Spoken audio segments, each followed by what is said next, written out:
ಧರ್ಮಸಭೆ, ಜಾತ್ರೆ, ಉತ್ಸವಗಳು ನಮ್ಮ ಸಂಸ್ಕಾರ, ಸಂಸ್ಕೃತಿ, ಸಂಪ್ರದಾಯ ಉಳಿಸಲು ಬೇಕು ಎಂದು ಹಾವೇರಿ ವಿಶ್ವವಿದ್ಯಾಲಯದ ಕುಲಸಚಿವೆ ಡಾಕ್ಟರ್ ವಿಜಯಲಕ್ಷ್ಮಿ ತಿರ್ಲಾಪುರ್ ಹೇಳಿದರು. ಶಿಗ್ಗಾವಿ ಪಟ್ಟಣದ ಮೈಲಾರ ಲಿಂಗೇಶ್ವರ ದೇವಸ್ಥಾನದಲ್ಲಿ ನಡೆದ ಧರ್ಮಸಭೆ ಉದ್ದೇಶಿಸಿ ಮಾತನಾಡಿದ ಅವರು, ಮನೆಯಲ್ಲಿ ನಾವು ಯಾವ ಸಂಸ್ಕೃತಿಯನ್ನು ಉಪಯೋಗಿಸುತ್ತೇವೆ ಅದರ ಅನುಕರಣೆಯನ್ನು ನಮ್ಮ ಮಕ್ಕಳು ಮಾಡುತ್ತಾರೆ. ಆದ್ದರಿಂದ ನಾವು ಆಡುವ ಪ್ರತಿಯೊಂದು ಭಾಷೆಯ ಮೇಲೆ ಹಿಡಿತ ಸಾಧಿಸಬೇಕು ಹಾಗೂ ಮನುಷ್ಯನ ಕೆಟ್ಟ ಗುಣಗಳನ್ನು ಇಂತಹ ಧರ್ಮಸಭೆಗಳ ಮೂಲಕ ತ್ಯಜಿಸೋಣವೆಂದರು. ಹೆಣ್ಣು ಪ್ರತ್ಯಕ್ಷ ಕಪಿಲ ಸಿದ್ಧ ಮಲ್ಲಿಕಾರ್ಜುನ ಅಂತ ಏನು ಅವತ್ತು ಪೂಜ್ಯರು ಹೇಳಿದ್ರು, ಬಹುಶಃ ಆ ಮಾತು ಇವತ್ತಿನ ವೇದಿಕೆಯನ್ನು ನೋಡಿದಾಗ ಅದು ನನಗೆ ನಿಜ ಅಂತ ಅನ್ನಿಸ್ತಾ ಇರುವಂತದ್ದು.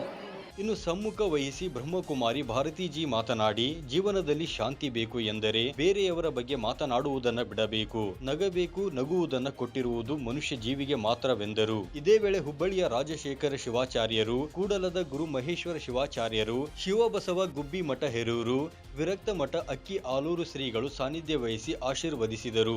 ಜಗಡಿ ಸಾರ್ಸೋದು ಹೋಗಿಬಿಟ್ಟದ, ಟೈಲ್ಸ್ ಹಾಕ್ತೀರಿ, ಮಾರ್ಬಲ್ಸ್ ಹಾಕ್ತೀರಿ, ಗ್ರಾನೈಟ್ ಹಾಕ್ತೀರಿ, ಹೀಗೆಲ್ಲ ಕಲ್ಲುಗಳನ್ನ ಹಾಕ್ಸಿರ್ತೀರಿ.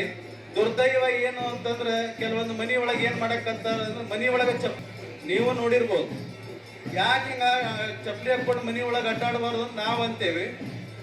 ಕಲ್ಲು ಮೇಲೆ ಓಡಾಡಿದ್ರೆ ಮೊಣಕಾಲು ಬರ್ತಾವ, ಅದಕ್ಕೆ ಹಾಕೊಂಡು ಅಡ್ಡಾಡ್ತೇವಿ ಅಂತಾರೆ. ಪರಮಾತ್ಮ ನಮಗೆ ಈ ಶರೀರವನ್ನ ಕೊಟ್ಟಾನಂತ, ದೇಹ ಎದು ಕೊಟ್ಟಾನಂದ್ರೆ ಪಾನಿಪುರಿ ವಡಾಪಾವ್ ತಿನ್ನಕ್ಕಲ್ಲ, ಬಂದು ಏನಾದ್ರೂ ಕದ್ದ ಮಾಡಕ್ಕಲ್ಲ. ಈ ದೇಹ ಮತ್ತೆ ಮತ್ತೆ ಹುಟ್ಟಿ ಬರ್ಲಿಕ್ಕೆ ಸಾಧ್ಯದೇನು?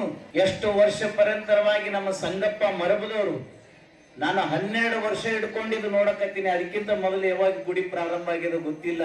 ಇನ್ನು ಇದೇ ವೇಳೆ ಯುವ ಮುಖಂಡ ಭರತ ಬೊಮ್ಮಾಯಿ ಕೂಡ ಮಾತನಾಡಿ, ಮೈಲಾರ ಲಿಂಗೇಶ್ವರ ದೇವಸ್ಥಾನದ ಮೂಲಕ ಕ್ಷೇತ್ರದ ಜನತೆಗೆ ಒಳಿತಾಗಲಿ ಹಾಗೂ ಮಳೆ ಬೆಳೆ ಚೆನ್ನಾಗಿ ಆಗಿ ಸಮೃದ್ಧವಾಗಲಿ ಈ ಕ್ಷೇತ್ರವೆಂದರು.